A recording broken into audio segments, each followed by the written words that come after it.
So I would like to thank the organizers for an opportunity to speak here. So when I gave a kind of sophisticated title for this talk, and I actually prepared a rather technical presentation for you. But then when I saw that my talk is the last talk, and after lunch on Friday, I kind of changed my mind, and I prepared it again. This I hope is a light and more enjoyable path. So I apologize for those who probably already, some of you already heard the main part of this talk, because it's similar to the talks that I gave before. In fact, one drawback with this scenario is that the Poisson geometry comes only towards the end of the talk. And in the beginning, I'm going to speak about inequalities, so it's more combinatorial, and it's about inequalities in two different problems. One of them is a classical problem of linear algebra. As Lou explained to us, what happens in linear algebra happens in nature. So it's one natural problem. And then the other one, especially for those who participated in the Poisson school, that's a problem about planar networks. That's planar networks. This was one of the main topics in Misha Gachtman's course. So we'll see a relation between one difficult and famous problem in linear algebra and planar networks. So the problem in linear algebra, let me start by describing it. It's called the Horn problem. And so we deal with the set of n by n Hermitian matrices. So Hn, these are n by n matrices. So A star is equal to A. And I'm going to need a map called L from Hn to R to the power n plus 1. So in fact, this is more or less an eigenvalue map. So to matrix A, we associate the antipole of ordered, say, decreasingly ordered eigenvalues. So these are eigenvalues of A, and then, well, we make the following transformation with those eigenvalues. We put L0 equal to 0, so it looks a bit strange, but the first component of my vector, I will first of all label them from 0 to n, so there are n plus 1 of them. Somehow the sound, right, is not very stable, and I think I should turn my head like that, right then. So L0 is equal to 0, L1 is the biggest eigenvalue, L2 is the sum of lambda 1 and lambda 2, and so on. The lambda n is the sum of all the eigenvalues. So in other words, that's the trace of the matrix A. So in the Horn problem, we are interested in the following Horn set. So let me denote it by CH. So that's the Horn set. And so that's a set of triples of such vectors are, so they're taken values in R3 times n plus 1, such that, well, the zeros components are 0 equal to S0 equal to C0. So I'm mixing up completely. No, differently. Let's do it differently. Such that there exists a triple of Hermitian matrices, A, B, and C, and Hn, such that first of all, R is equal to the image of A under the L map, S is equal to the image of B, and T is equal to the image of C, and probably the most important and the most interesting condition, A plus B is equal to C. So, in other words, you can also rephrase this problem as follows. Given matrices A and B with given spectra, which are encoded by the vectors R and S, the question is what kind of spectrum you can get for their sum, for the sum of those two Hermitian matrices, A and B. So this is a classical and difficult problem in linear algebra. Perhaps one simple remark is that since A plus B plus C is equal to 0, obviously the trace of A plus the trace of B must be equal to the trace of C. But okay, that's one obvious consideration. There are not that many other obvious facts that one can state about it. But maybe before we proceed, let me just make one small comment about the relation of this problem to the Poisson world, or to the symplectic world. So another remark. Notice that the space of Hermitian matrices is naturally isomorphic to the dual of the Lie algebra UN. So this means that this is naturally a Poisson manifold with a linear KKS Poisson structure, and moreover, the symplectic leaves are conjugacy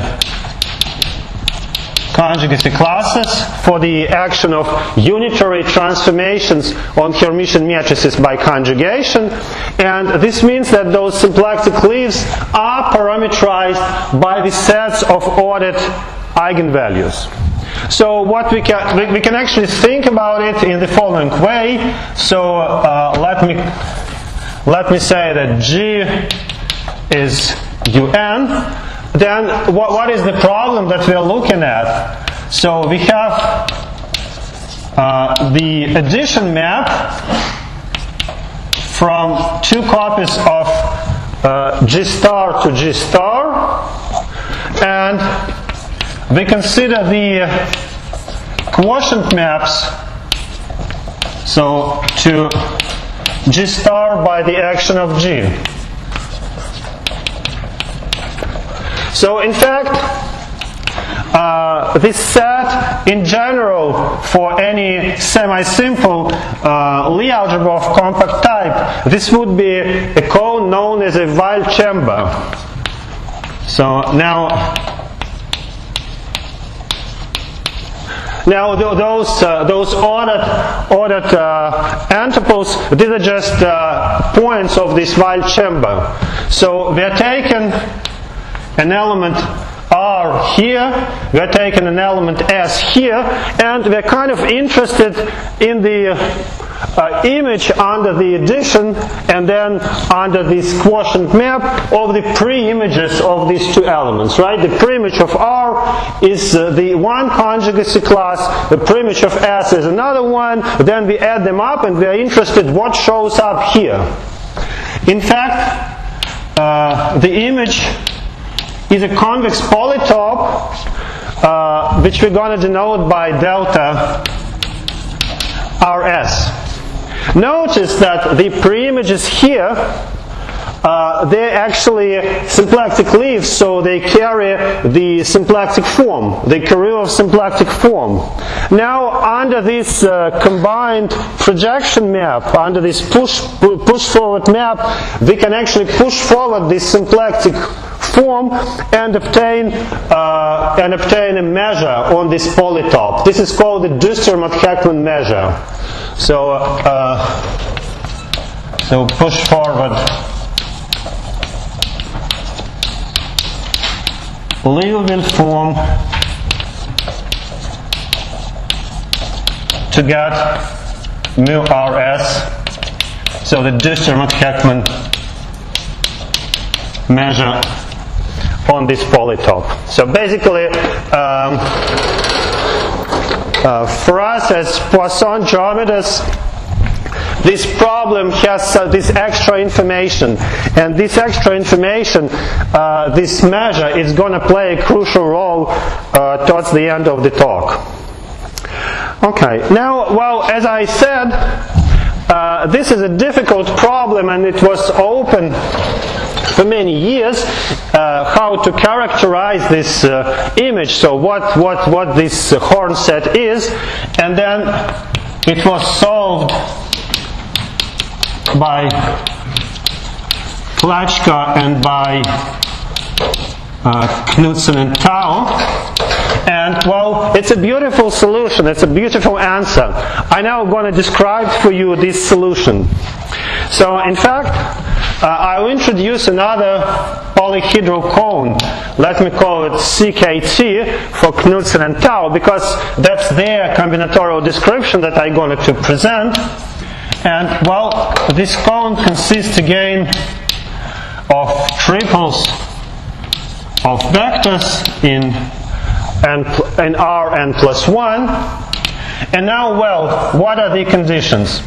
First of all, the zeros components of all of them vanish. And now, of course, you know why, because my map L was defined in such a way. Now I want to ask Rn plus Sn to be equal to Tn.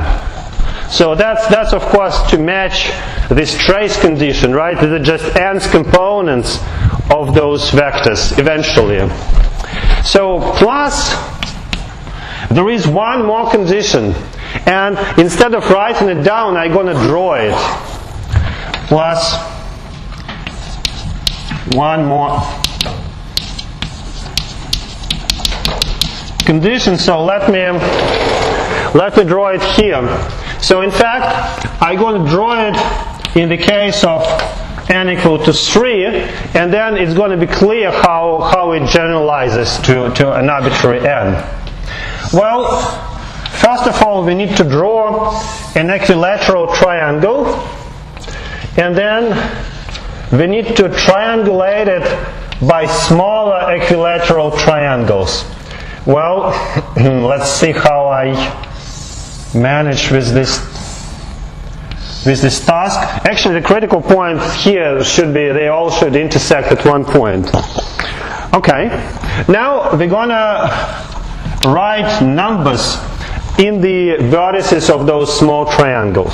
Let's start, for instance, here, and let's write 0.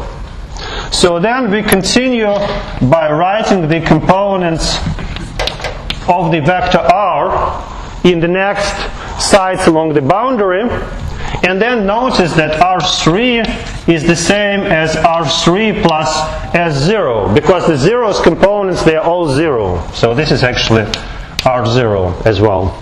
Then we continue in the manner which is suggested by this formula. So I continue by adding the components of the vector S, and then along this side I'm going to write components of the vector T. T1, T2, and here fortunately T3, according to my condition, is the same as R3 plus S3. And then, well, I need to write also some numbers in the middle on those middle sides. Here there is just one middle vertex. So let's call the guy which I'm putting here X. So what is this condition? So such that the discrete piecewise linear function defined by those, right? On each triangle now I can make a linear approximation. So there will be a linear function on each triangle with values given by those numbers. So I want this piecewise linear function be concave. Well, just imagine the graph. So suppose we draw this triangle on the floor, and these are the heights, so those values. Now I approximate linearly on those Sorry? Interpolate. Yeah, interpolate, sorry. Interpolate on those, thank you, on those small triangles, and then the resulting shape should be concave, as a dome. Imagine something like this. Now, more concretely, one can write those conditions as follows. You see those small equilateral triangles, they combine in a, well, here in some kind of fine, small, but in general perhaps to a big number of elementary rhombi. So these are two small triangles put together. Now, what would it be, the condition on the roof defined over these rhombus to be concave? This means that the sum of heights in the vertices along the short diagonal should be greater or equal than the sum of heights or vertices along the long diagonal. So for instance here it would be R1 plus T1 greater or equal than x plus 0, which is x. So there will be a lot of inequalities defined in this way. In particular, many of them would include this middle vertex x. So you need those inequalities not to contradict to each other in order to be able to fill in those middle sides. So if you can do it, then there are such matrices which satisfy the Horn problem criteria. So the theorem, so it's a kind of sophisticated and interesting answer. So the theorem of Knudsen and Tal says that CH is equal to CKT. So that's the description. That's the description of this set. Okay. So this was a problem in linear algebra. Now we're going to switch to a completely different world, to planar networks. And there I'm going to show you another problem, which is at first sight has nothing to do with this one, and the answer in this problem will be exactly the same. And then, if everything goes on plan, towards the end I will show you how Poisson geometry explains why these two problems are the same, why they have the same answer. Okay. So, in fact, many of you know a lot about planar networks after Gachtman's course, but still let me give a definition which is perhaps slightly different from the one that he used. So as I say, now we kind of forget about linear algebra for the next 15 minutes. So what is a planar network? So a planar network, and my planar networks will be somewhat special. I will call them of type n. And n will be an integer which is the same integer as in the theory of matrices. So in the theory of matrices there is this one parameter that I give myself in the beginning. So a planar network of type n is a finite directed,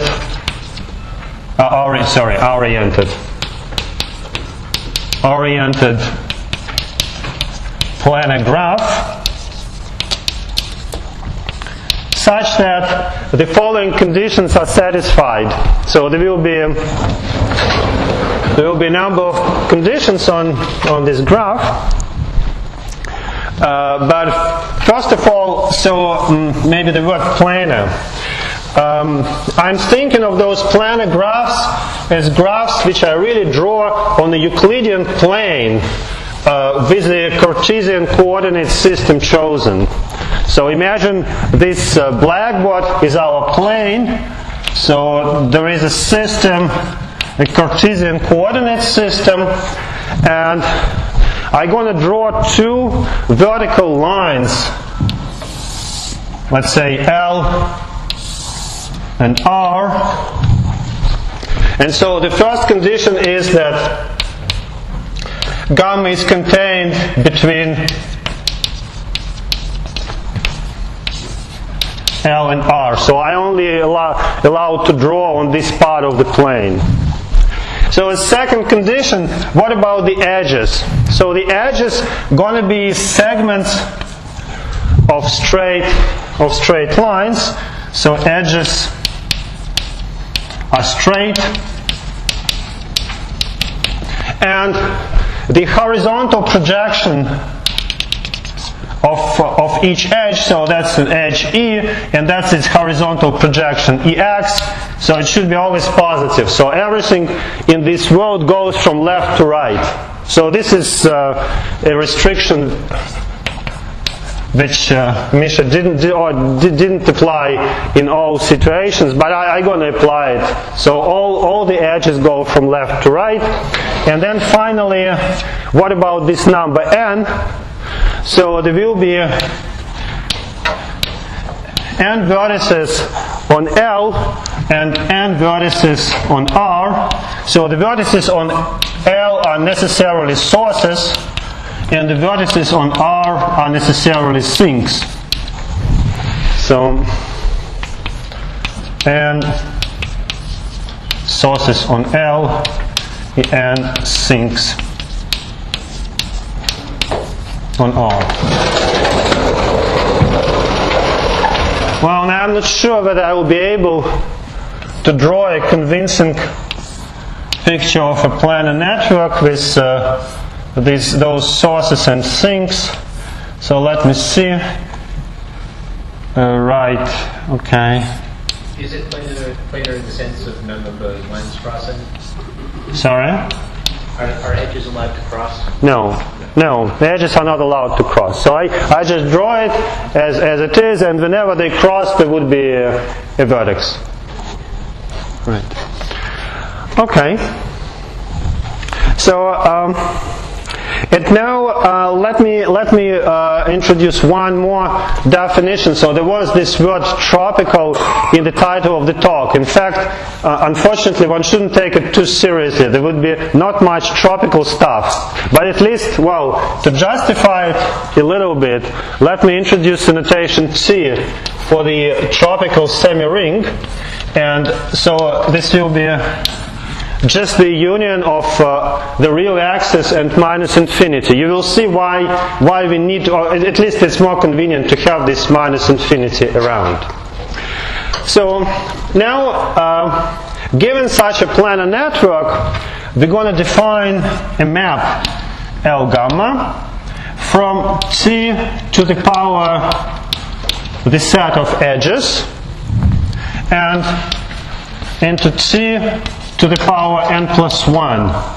Of course, well, for n plus 1, you already see the reason why I want to have this n plus 1.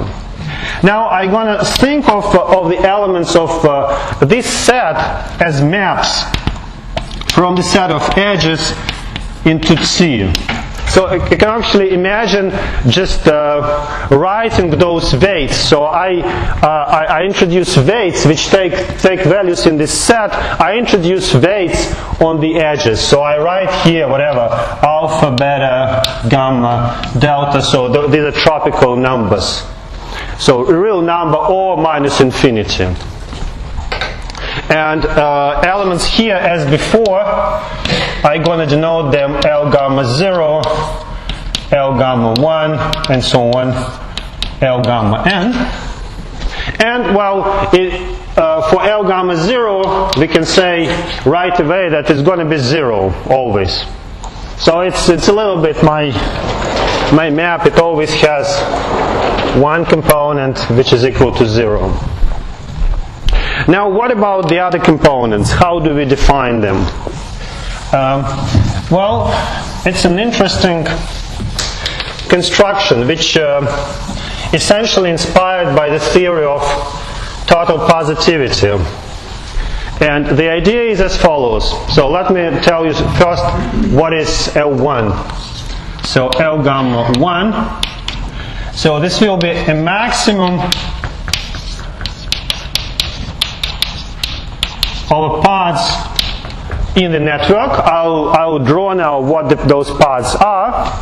And here for each path we consider the sum of dates on the path.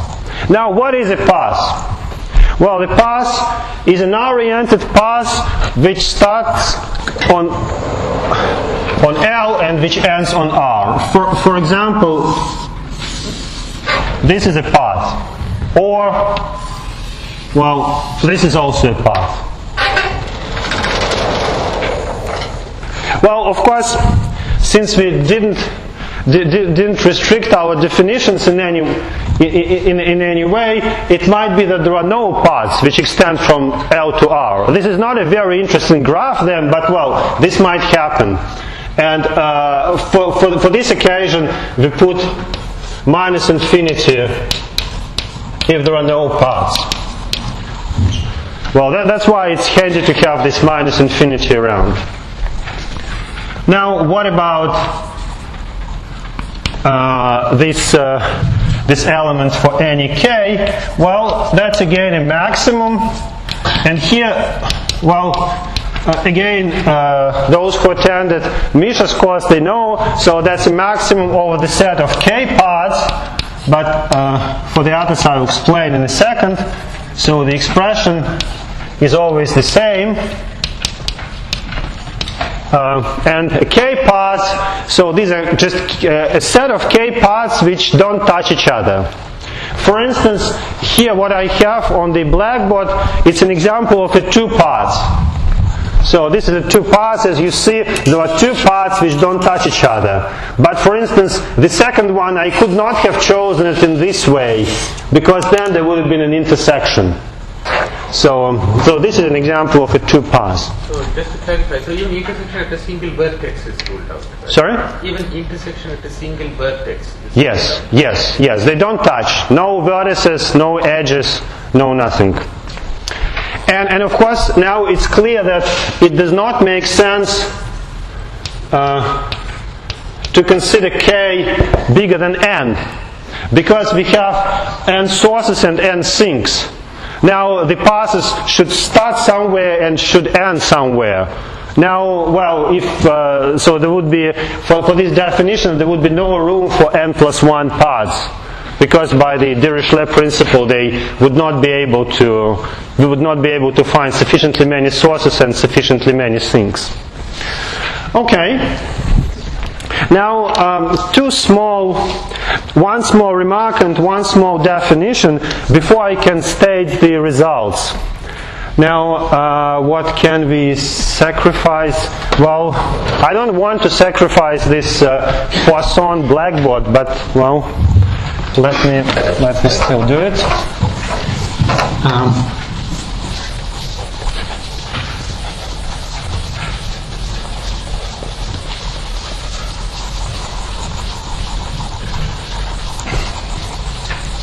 So maybe like first a couple of examples which will be useful later on, and then one remark and one very simple definition. So examples. In fact, for us, the following two examples will be of importance. Let me draw both of them for n equals 3, but you will see that it easily generalizes for any n. So I can just draw a very silly network, just horizontal edges, nothing else. Horizontal edge from 1 to 1, from 2 to 2, from 3 to 3. And that you can do for any n. Another example is a bit more sophisticated. And this comes from the total positivities theory. So in addition to those horizontal edges, you add slanted edges. Well, you see the diagram goes in floors. So on the ground floor, you have just one slanted edge, or maybe let's call it the first floor. And then in the second floor, two slanted edges, which are arranged in this way. And then at the third floor, there would be 3 and so on. So you can have it for any n. So these are examples which will be of particular importance for us. Now a remark. Suppose that one network is contained in the other network, meaning that we erase some edges here and we obtain some smaller network. So then it's actually easy to see that the image of the L gamma 1 map is contained in the image of the L gamma 2 map. So that's just because if you put minus infinity on those extra edges, well, then you can just forget about those edges, right? Minus infinity will never compete with anything else for being bigger than it, right? So, in particular, for sure, the image of the L gamma map for this network contains the image for this network, because you just erase all those extra edges and you get back this network. With a small remark that there will be some extra vertices, but that turns out to be not very important. And now the last definition. Suppose we have two networks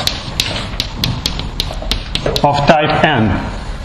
Well, then what one can do, one can actually glue them together, concatenate.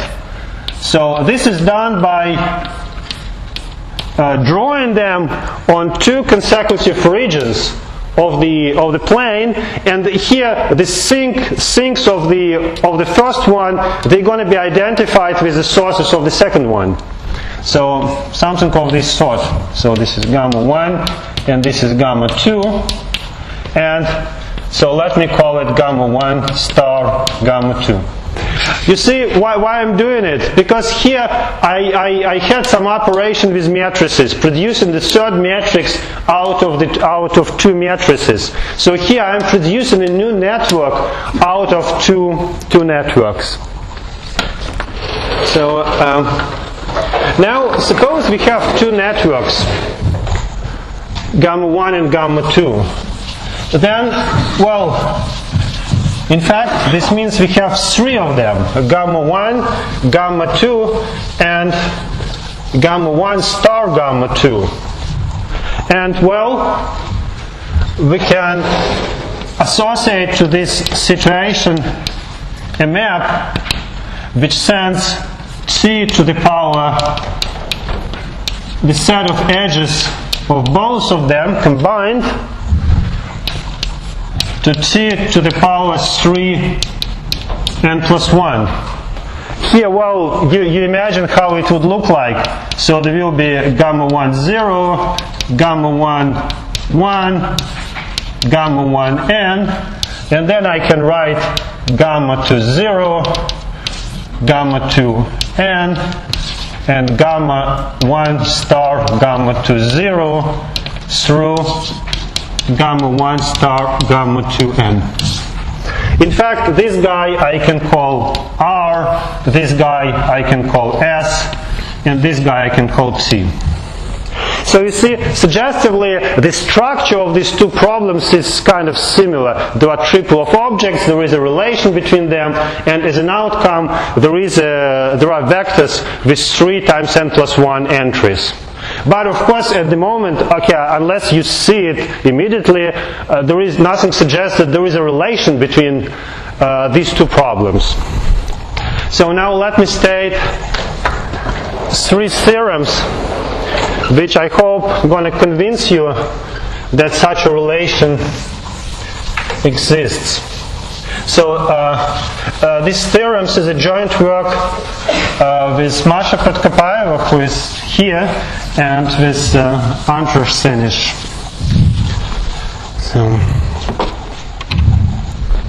So these are results joint with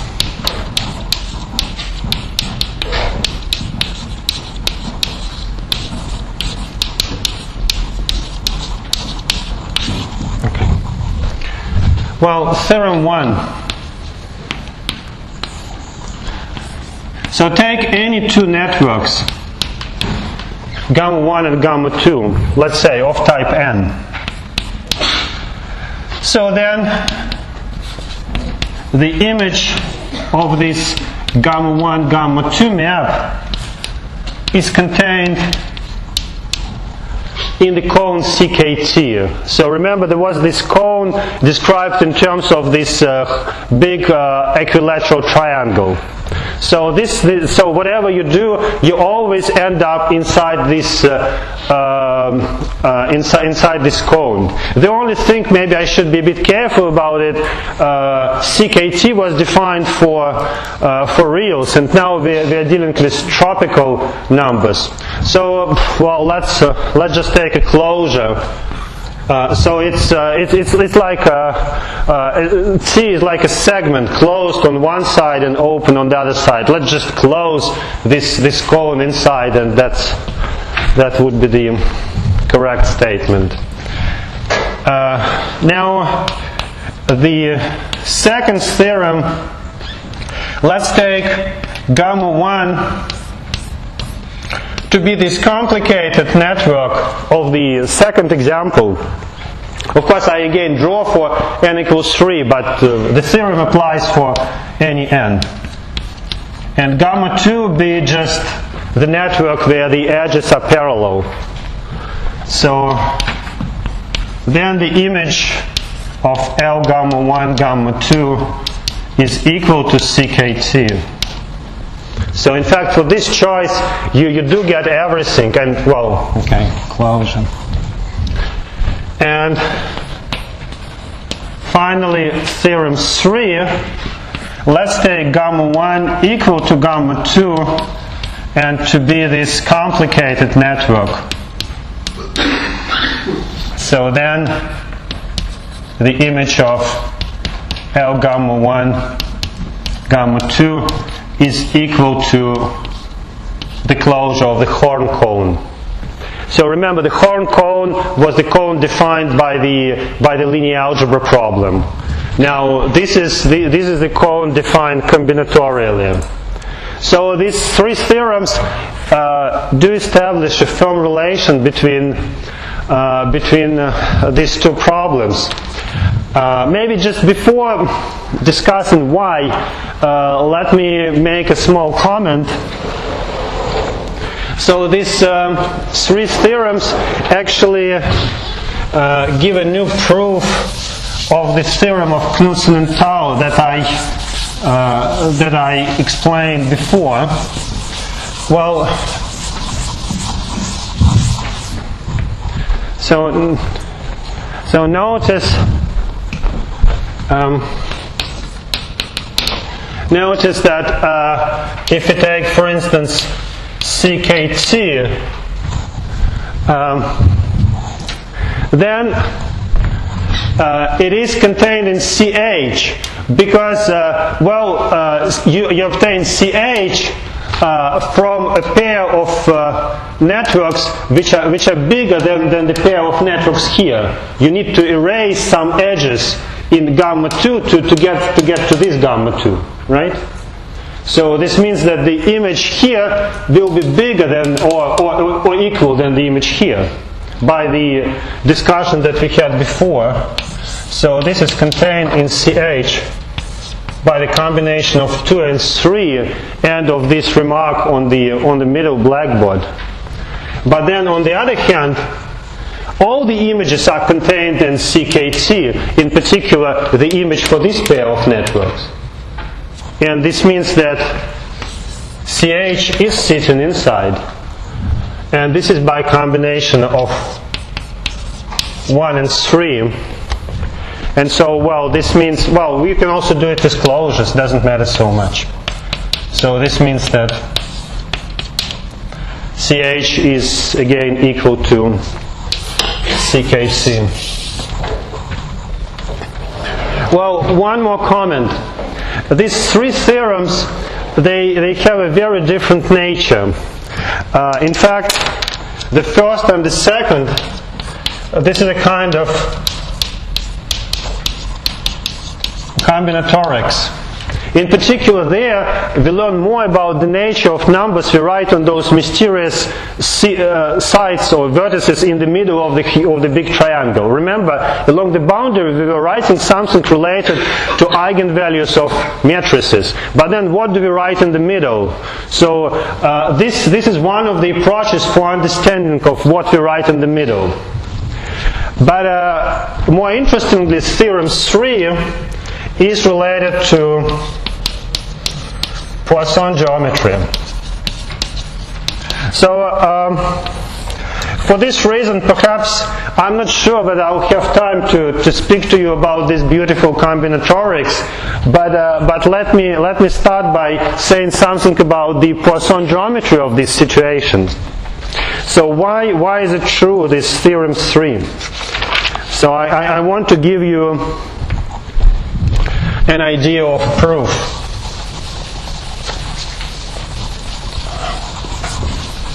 Well, it has several steps, and some of them were mentioned in today's talks, which makes it a bit easier for me. So idea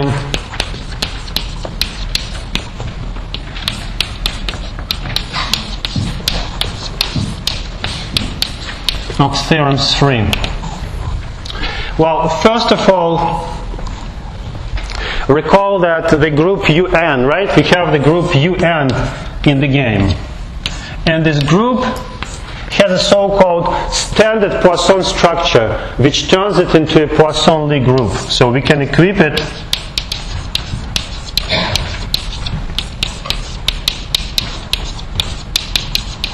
Poisson structure. So once you have a Poisson-Lie group, it always comes with a dual Poisson-Lie group, right? And now for UN, so the dual Poisson-Lie group is very nice. So UN, so-called UN star. In fact, that's a set of upper triangular matrices with complex values above diagonal and with positive reals on the diagonal. Now, of course, it also has its standard Poisson structure. Let's call it P star. So that's the Poisson structure which was pioneered by Semyonov, Tenshansky, Louis, and Weinstein.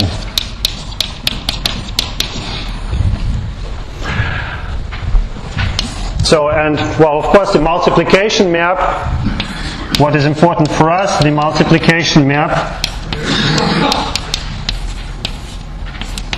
is a Poisson map. Now, an important step that we need, a simple step, but an important step we need to take, let's introduce a so-called scaling parameter.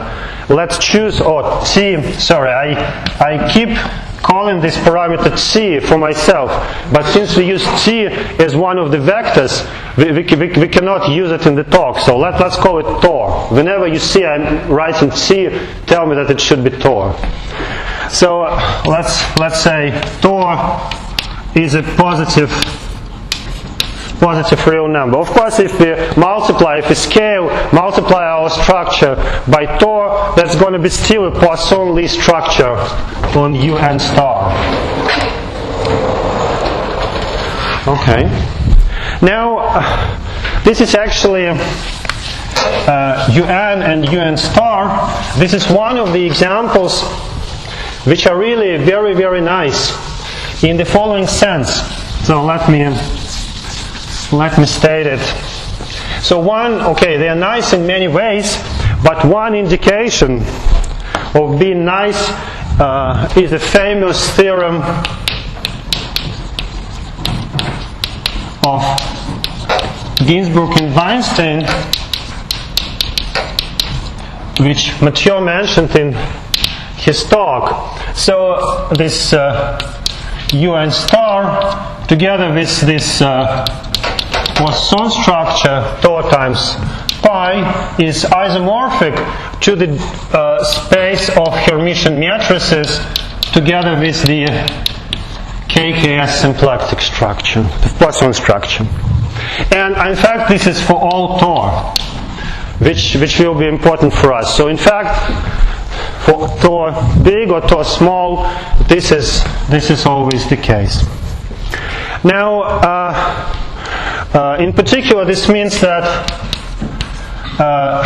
Hn mod the action of Un, so the Weyl chamber, that's the same as Un star mod the so-called Dressing action of Un. Perhaps I won't describe it right away, but what I want to say that this is also parameterizes symplectic leaves.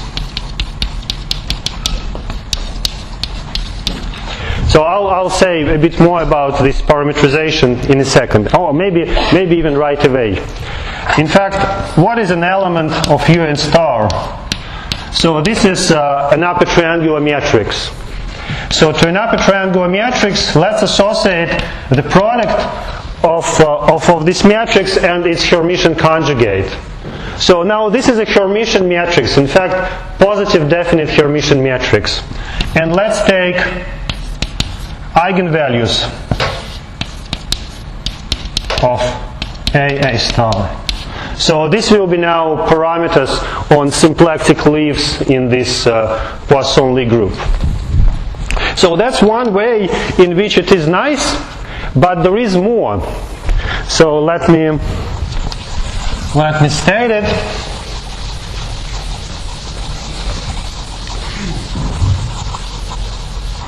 So from now on I will start cheating a little bit, but I hope it's okay, right? So we can,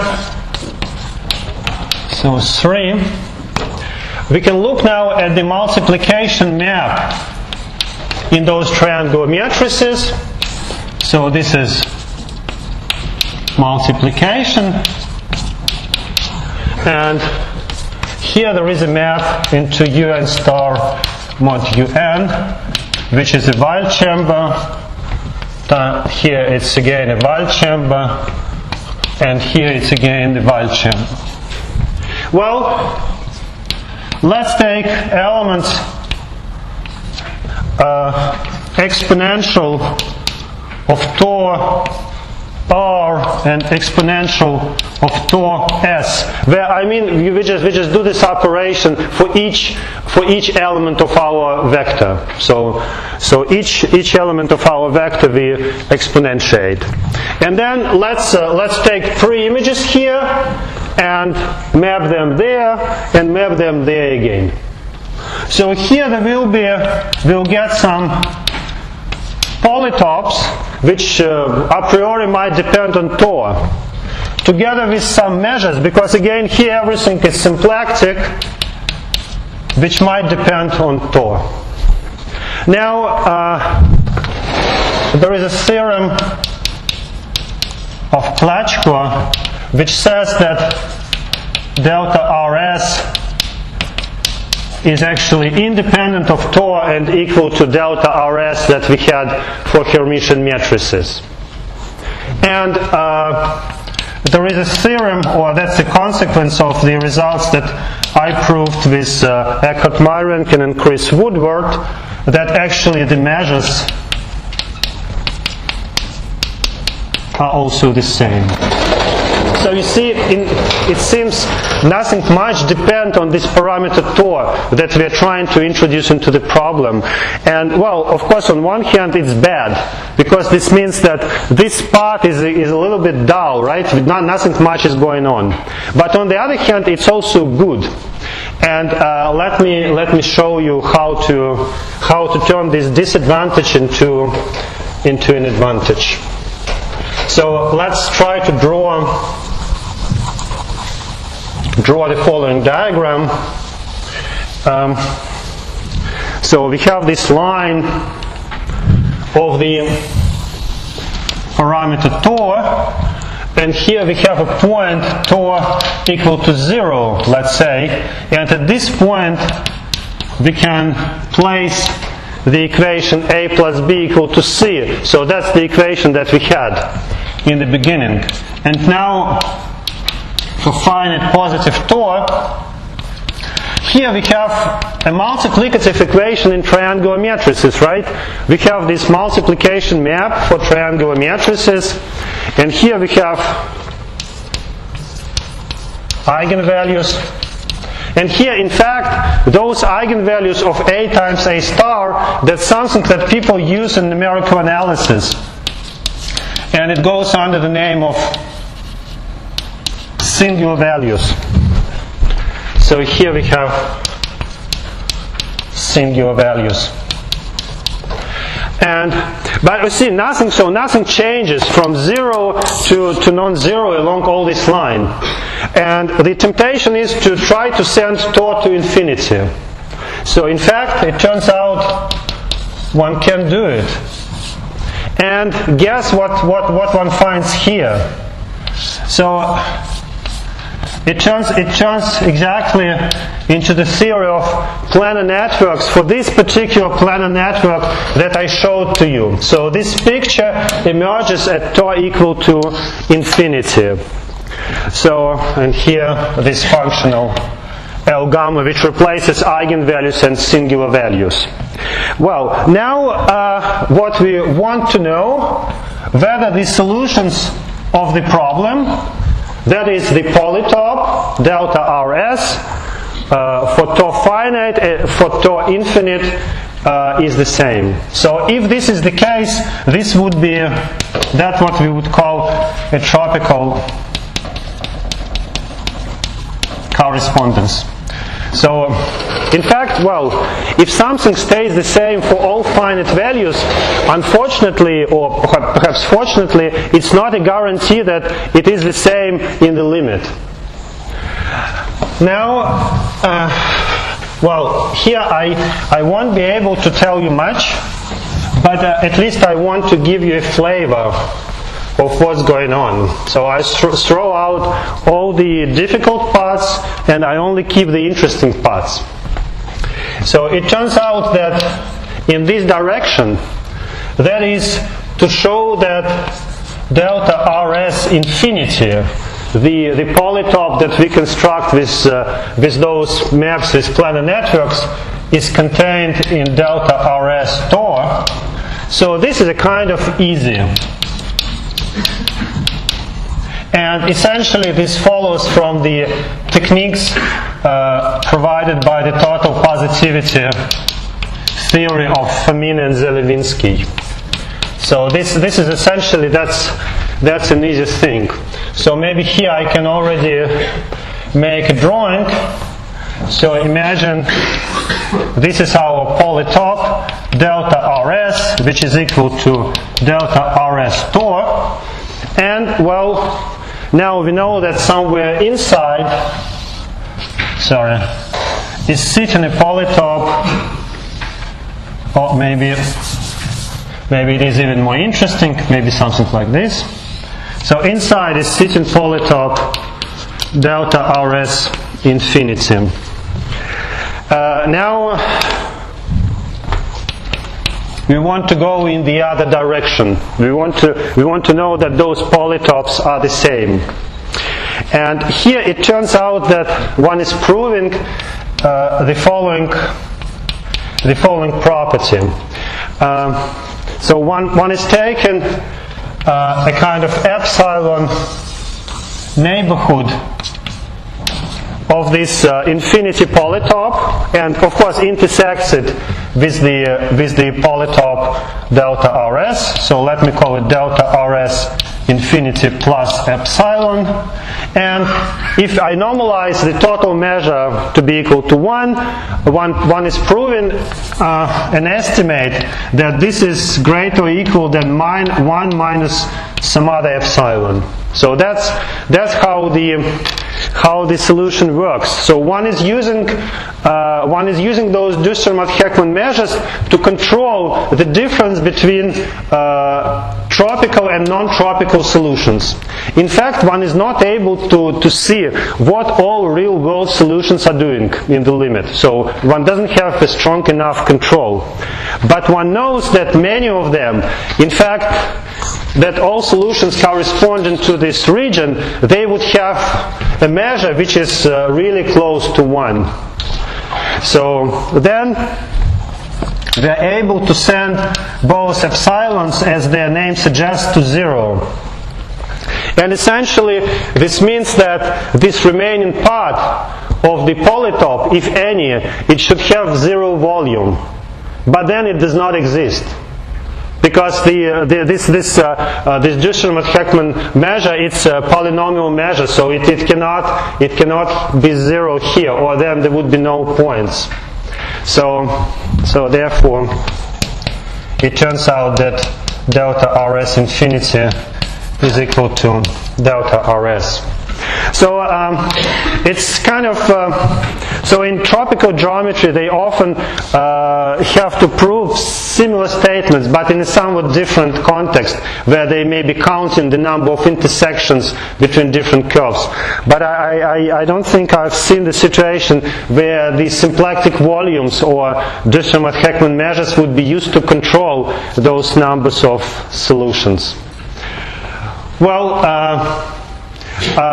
unfortunately, I wouldn't have time to mention various other. So there are many other things which happen there. In particular, there is for this Poisson bracket on UN star, there is an interesting conspiracy between Poisson geometry and cluster algebras, which goes on when tau is sent to infinity, and that what we're working on with Masha Podkopaeva and Irina Davidenkova, who is also here. But that probably for the next meeting. I want to stop here. And I think from all participants and all the speakers, we should really thank the organizers of this marvelous conference. I think it was probably enormous work, and it was really a full success. So thanks a lot. Thanks a million.